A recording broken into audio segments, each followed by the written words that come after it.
Today's reading from 2 Thessalonians chapter 3, verses 6 to 12, delivers a powerful message through the Apostle Paul, and he doesn't soften his words.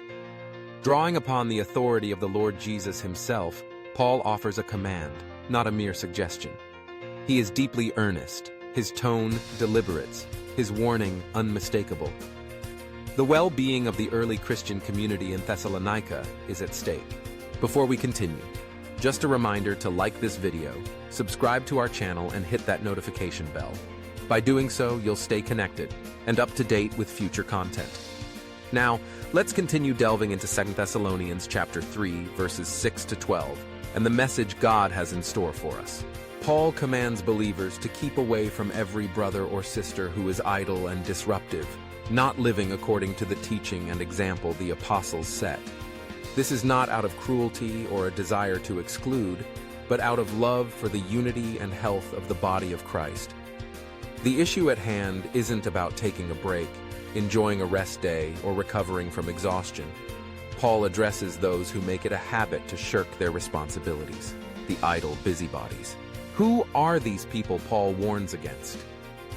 In the church of Thessalonica, as in many communities, there were some who chose to spend their days stirring trouble or meddling in affairs that weren't their concern, rather than working quietly and diligently. These weren't people in legitimate need, nor people resting by God's design. Rather, these individuals avoided work and then interfered in the lives of others, potentially sowing division and discouragement. Paul instructs the rest of the church on how to respond. In 2 Thessalonians chapter 3, verse 6, he says to keep away from idle busybodies, drawing a clear distinction between those who labor for the Lord and those who disrupt the peace. This is not an encouragement to shun indiscriminately, but a call to guard the community and to lovingly confront behavior that harms the body. What should these people be doing? The answer comes in 2 Thessalonians chapter 3, verse 12. Paul urges those who are idle and disruptive to settle down and earn the food they eat. The apostles' vision for Christian living is practical, humble, and hard-working. A life of steady, honest work, balanced with godly rest, is part of God's design for human flourishing. But even more than his words, Paul sets an example for the Thessalonians. He and his fellow workers modeled a lifestyle very different from the idle. As found in 2 Thessalonians chapter 3, verses 7 to 10, they never behaved in a disorderly way. They worked night and day, laboring so as not to be a burden to anyone, even though as apostles they had the right to receive material support. This was done to set a tangible example, to show what it means to serve others and honor Christ with both words and deeds. Paul's rule was clear: if anyone is not willing to work, let him not eat. The roots of Paul's teaching stretch deep into the wisdom literature of the Old Testament. Proverbs 10:4 says, "Lazy hands make for poverty, but diligent hands bring wealth."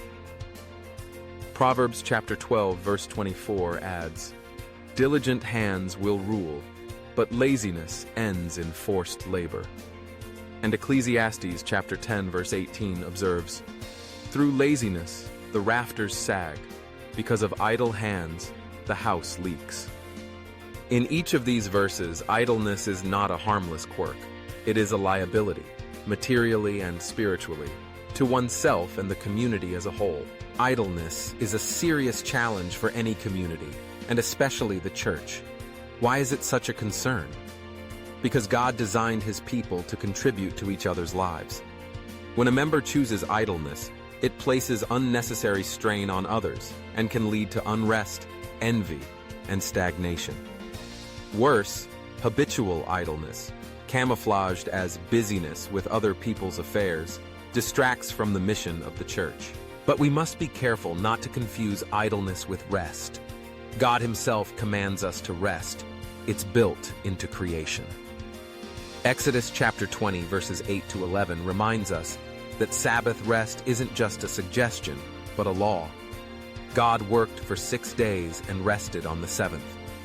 Likewise, we are called to rest in him, to remember that our worth is not found in constant productivity, but in being beloved children of God. For some, the challenge is to rise from laziness. For others, The call is to embrace rest, trust God, and let go of endless striving. When you reflect on your own life, where do you see the greater struggle? Is it in resisting idleness or in receiving rest? Sometimes those closest to us see things we don't. Perhaps it would be wise to ask a trusted friend or mentor how they perceive our natural inclinations. Paul describes the idle busybodies in Thessalonica vividly. They refuse to work, yet they busy themselves with other people's lives, stirring up trouble rather than contributing to the well-being of the community. Contrast this with the apostles' model. They worked diligently, chose not to be a burden, and lived lives that witnessed to the gospel both in action and word. Their integrity and selflessness are as compelling today as they were then. What makes Paul's way of life more attractive? There is deep satisfaction in honest work, integrity, and contributing to a community where everyone plays a part. There is a joy in serving others quietly and faithfully, just as there is a beauty in resting in God's care, letting ourselves and others be renewed by His Spirit. Paul's warning about idleness isn't new for the Thessalonians. Already in 1 Thessalonians chapter 5, verse 14, they were told to warn the idle, but there's a balance to strike. Paul does not advocate a harsh, punitive response. Instead, as Titus chapter 3, verse 10 suggests, a process of gracious warning followed by clear boundaries if there is no repentance. The goal is always restoration and the health of the community, not mere exclusion. Ask yourself, do you view idleness as seriously as Scripture does? Perhaps our culture subtly glorifies constant busy work or, on the other hand, indulges in perpetual leisure without purpose. The Bible challenges both. God calls His people to meaningful labor, generous service, and deliberate rest. How should Christians today respond when someone in the community falls into idleness? Paul's pastoral wisdom applies. Warn with gentleness and truth. Hold out a vision for a better way, a life of shared service and mutual encouragement. And where needed, set loving boundaries to protect the health of the community. Always remember, our final aim is restoration, unity, and the flourishing of every member under the gracious rule of Christ. In a world of constant noise and distraction, let us strive to be neither idle busybodies nor burnt-out workers, but faithful followers of Christ, diligent in work, restful in spirit, and committed to building up the body of Christ in love. If this message resonates with you, take a moment to praise our Lord. Type, "Glory to Yahweh," in the comments as a declaration of praise and glory to our Father for His infinite love, mercy, and patience for us. God bless you.